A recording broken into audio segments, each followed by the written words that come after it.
আসসালামু আলাইকুম। আমার নাম রিজবি রহমান মৌমি। আবৃত্তি করছি কবি ইব্রাহিম খলিলের লেখা কবিতা বুড়োর কথা।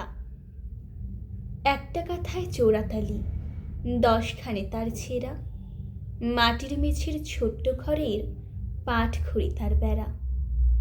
মাটির মেঝেই রাতটা কাটায় হিমশীতলেই ঘরে, শীতটা এলেই ভোগেন তিনি ঠান্ডা কাশি জ্বরে।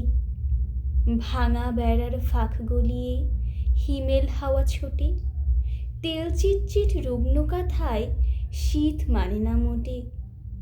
রান্না বাড়া নিজেই করেন, বাড়ি ফিরে রোজ, একলা মানুষ একলা ঘরেই প্রতিদিনের ভোজ। গরমকালে ভালোই থাকেন, শীতকাল তার জম, অ্যাজমা রোগের দুর্প্রভাবে যায় বেরিয়ে দম।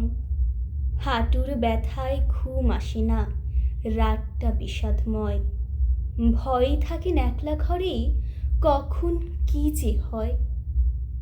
10 দুয়ারে হাতটা পেতে যেটুকু হয় আয়, তা দিয়ে সে কোনো মতে রোজের খাবার খায়। ঔষধপত্র কোথায় পাবে, কষ্টে জুটে ভাত, এমন দিন কাটে বুড়োর অভুক্ত যায় রাত। ছেলে মেজার মতন করে ফ্ল্যাট বাড়িতে থাকে, ঘর গৃহস্থ করার জন্য কাজের লোক রাখে। শপিং মলে শপিং করে, মুভি দেখে রোজ, বছর জুড়ে এই বুড়োটার নেয় না কোনো খোঁজ। ধন্যবাদ।